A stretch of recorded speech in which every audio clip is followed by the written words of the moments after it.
So my favorite Republican senator, and I put favorite in quotations, Ron Paul, was on the Senate floor being one of the few people to argue against the bipartisan stimulus bill that was being passed.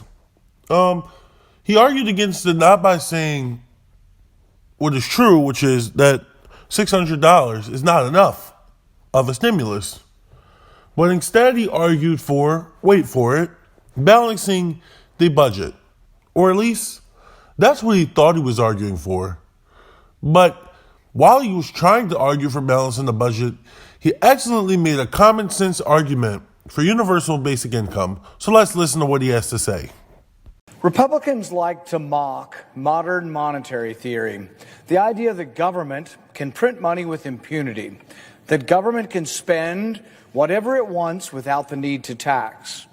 Modern monetary theory is basically the Dick Cheney deficits don't matter crowd, trussed up with a new fancy title. Most Republicans rightly lampoon this quackery, that is, when they're not practicing the quackery themselves. Today, many of these same Republicans will vote for a bill that makes modern monetary theory look like child's play in comparison.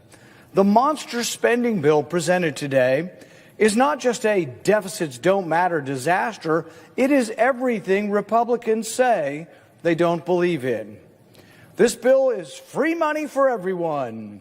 Proponents don't care if you're fully employed or own your own house or own your own business. Free money for everyone, they cry. And yet, if free money were the answer, if money really grew on trees, why not give more free money? Why not give it out all the time? Why stop at $600 a person? Why not $1,000? Why not $2,000? Maybe these new free money Republicans should join the Everybody Gets a Guaranteed Income caucus. Why not $20,000 a year for everybody? Why not $30,000? If we can print up money with impunity, why not do it? Why stop at $600 a person? How about $1,000, $2,000? How about Republicans join the Democrats who are supporting universal basic income and give everybody $20,000 a year? Yeah, Ron. Why not? It's funny. He's like, if you're going to do this, you might as well pay everyone. Ha, ha, ha. As if that's a bad idea. He actually laid out a very, very good argument for why we should do it. And you know what? All right, first off, so let's talk about this. He says, why are we giving a stimulus to everyone? First of all, we're not giving a stimulus to everyone. Let me correct that. Set the record straight on that. The stimulus is for everyone who makes under $75,000, which is people who are considered to be either middle. So it's for people who are considered to either be middle class, or low income. It's not for everybody, okay? Everybody in the middle class is not even going to get this stimulus. Because if you make more than $75,000 a year, you're not going to be eligible. That's number one, okay? Number two, he says, we're even going to give this to people who have paid off their houses or who are still working. Yes, we're going to give it to everyone. The whole point of a stimulus, number one, the whole point of a stimulus is to stimulate the economy. So if people have extra money to spend, they will spend it, which will help the stock market go up, which will help the economy at large go up, which will help small businesses because they'll get an influx of business.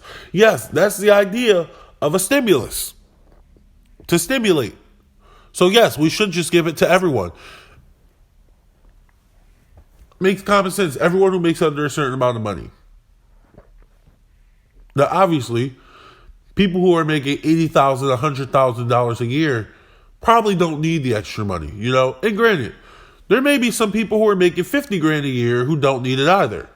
But when you're looking at a time where the majority of the country is either out of work or having their wages cut, and we need to stimulate the economy, we need spending, it makes sense to send it to everyone. Now, as far as the piece he did about universal basic income, saying, oh, well, if we're going to give out 600, why don't we give out 1,000 a month? Why not 2,000? Why not $20,000 a year? Well, there's a couple of countries who do this actually, in Scandinavia. And guess what? They're all doing pretty well. The majority of their population owns homes. The majority of their population is well taken care of. They don't have a big homeless problem like we do. They don't have people who are constantly depressed and suicidal and on drugs like we do. So and their quality of life is super high, and their currency is super valuable. So you know what? I think that universal basic income is a great idea. Now, I'm not going to say this is the most popular idea across the country because, unlike things like Medicare for All and the stimulus checks, universal basic income does not have as much support across the board, but the support is growing. And I look at universal basic income myself as something that will happen whether people like it or not. It's not a matter of if, it's a matter of when. Because if you look at other societies who are more advanced than ours, yes, there are societies more advanced than America.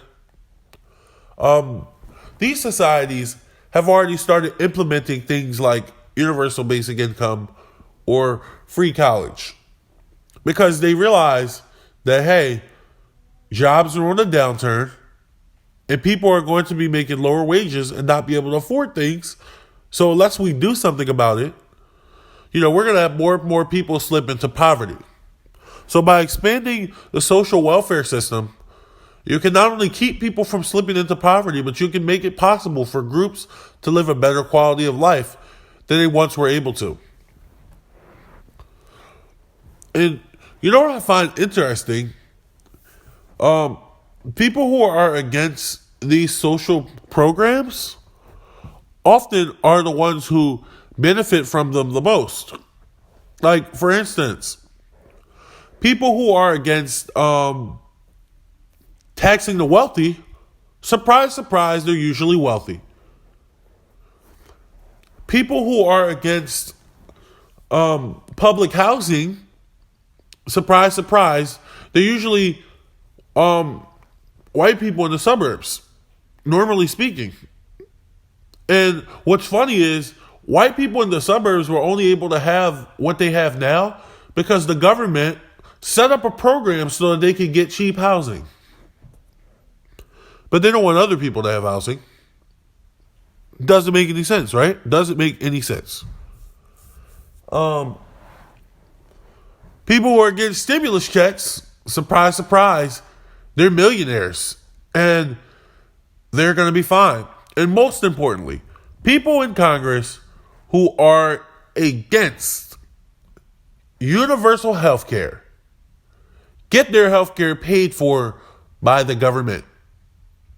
Matter of fact, they just voted to increase their own health care benefits. Yes, this is going to be the law of the land in the United States. They're going to get more health care while in the pandemic, the rest of us have to suffer and scrape by to try to pay our health care. If you lost your job, you don't have it.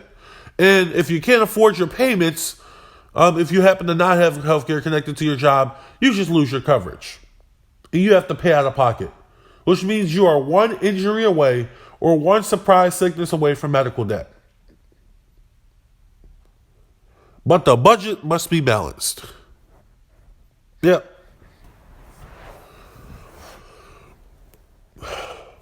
I don't know, man. Sounds like we should be doing more. Sounds like we should use money to actually help people. And for those of you who are concerned about balancing the budget, I got an idea. Why don't we give the money to the people? Why don't we increase social welfare?